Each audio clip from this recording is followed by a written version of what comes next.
Assalamualaikum warahmatullahi wabarakatuh. Teman-teman The Krumis dan teman-teman warga Groningen yang saya cintai dan saya banggakan, izinkan saya hari ini untuk memberikan atau sharing sedikit tentang salah satu materi di bulan suci Ramadan ini. Dan materi yang akan saya bawakan hari ini adalah tentang larangan bergibah. Pada umumnya dan pada hakikatnya, gibah atau menggunjing adalah suatu dosa yang besar. Namun sampai hari ini tidak banyak orang yang mengenalnya atau mengetahui bahwa gibah adalah sebuah dosa yang besar.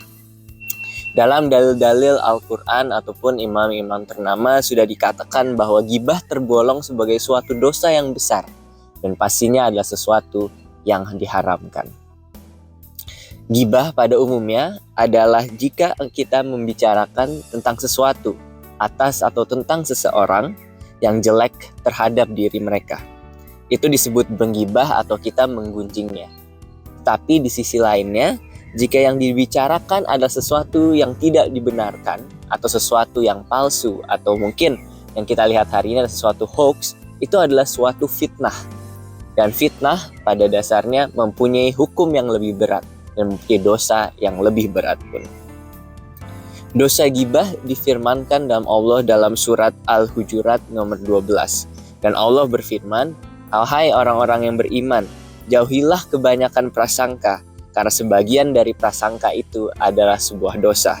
Dan janganlah mencari-mencari keburukan orang, dan jangan pula menggunjing satu sama lain.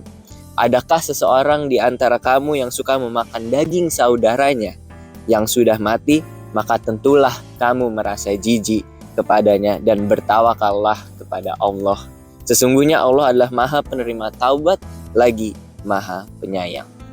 Dalam firman ini kita bisa mempelajari suatu hal yang sangatlah penting. Di sisi lainnya juga ada suatu cerita menarik yang ingin saya bagikan kepada teman-teman sekalian. Cerita ini adalah tentang Aisyah radhiyallahu anha bersama Nabi SAW dan pastinya salah satu seorang perempuan di suatu tempat umum. Dalam hal ini kita juga bisa melihat bahwa gibah juga bisa dilakukan dengan bahasa isyarat. Saat itu, izinkan saya bercerita, ada seorang wanita yang keluar dari sebuah ruangan. Dan Aisyah berisyarat kepada Nabi SAW dengan tangannya. Dan mengatakan dengan tangannya bahwa wanita itu pendek. Tetapi Nabi bersabda, "Engkau telah menggibahnya kepadanya." Dan kita dengan ini melihat bahwa gibah tidak hanya dilakukan secara lisan atau secara verbal, tetapi secara non-verbal atau dengan isyarat pun, gibah pun bisa terjadi. Melalui ayat-ayat dan cerita yang telah saya sampaikan, kita bisa belajar bahwa kehormatan manusia itu sebagaimana dagingnya. Jika daging manusia saja diharamkan untuk dimakan, seperti yang difirmankan oleh Allah Subhanahu wa Ta'ala, maka dari itu begitu pula dengan kehormatan oleh seorang manusia dilarang untuk dilanggar. Ayat ini menjelaskan agar setiap muslim menjauhkan dari setiap perbuatan gibah. Ayat ini juga menjelaskan bagaimana begitu tercelanya perbuatan gibah dalam masyarakat hari ini. Sebagaimana kita tidak suka mendapati saudara kita dalam keadaan mayit, penuh ulat, pastinya kita tidak suka untuk memakan bangkai semacam itu. Maka sudah sempatasnya kita untuk tidak menggibahkan manusia-manusia lain saat mereka dalam keadaan hidup, seperti yang dikatakan oleh Imam Nawawi dan Qaddatah rahimahullah. Setiap hari pastinya dalam konteks hari ini kita melihat di TV banyak yang melakukan entertainment begitu misalnya, ataupun berkumpul dan bergosip dengan tetangga ataupun dengan teman-teman kita. Dan mereka berbicara tentang kehidupan sosial atau kehidupan pribadi orang-orang atau teman-teman di sekitar kita. Dan saya ingin sampaikan bahwa insya Allah kita harus menjauhi dari perbuatan-perbuatan tersebut. Karena pastinya hal-hal yang kita bicarakan tentang orang lain atau gosip yang kita ketahui hari ini adalah menjadi sebuah gibah ataupun aib dari orang lain yang tidak seharusnya disebarluaskan. Dan jika aib tersebut tidak dapat dibenarkan, maka hal itu akan menjadi fitnah dan pada akhirnya akan menjadi dosa bagi kita sendiri.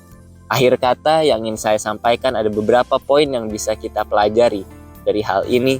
Yang pertama adalah bagaimana kita harus saling menghormati sesama manusia yang sudah diciptakan dan dikaruniai oleh Allah Subhanahu wa Ta'ala. Yang kedua, pastinya seperti yang diajarkan oleh agama Islam, agama yang indah. Kita harus selalu pastinya menghormati dan mencintai teman-teman kita di sekeliling kita. Dan kita harus, mungkin relevansinya pada hari ini adalah untuk mengurangi, untuk berbicara tentang aib orang lain, untuk mengurangi gosip dari orang-orang lain, dan mengurangi untuk mengurusi kehidupan orang lain. Karena pastinya Allah telah menentukan jalan bagi kita sendiri, dan lebih baiknya lah kita di bulan Ramadan ini pun juga untuk memfokuskan diri terhadap diri kita sendiri, dan pastinya relasi kita dan kepercayaan kita dan iman dan takwa kita kepada Allah Subhanahu wa Ta'ala. Dan akhir kata, janganlah kita untuk berhenti bersyukur dan pastinya meminta bantuan dari Allah Subhanahu wa Ta'ala. Dan jika kita merasa kita terjebak dalam sebuah gibah atau dosa besar yang diharamkan, maka janganlah kita berhenti untuk bertaubat dan meminta ampun atas dosa-dosa yang kita lakukan kepada Allah Subhanahu wa Ta'ala. Mungkin itu saja yang bisa saya sampaikan untuk sharing hari ini. Wabillahi taufiq wal hidayah. Wassalamualaikum warahmatullahi wabarakatuh.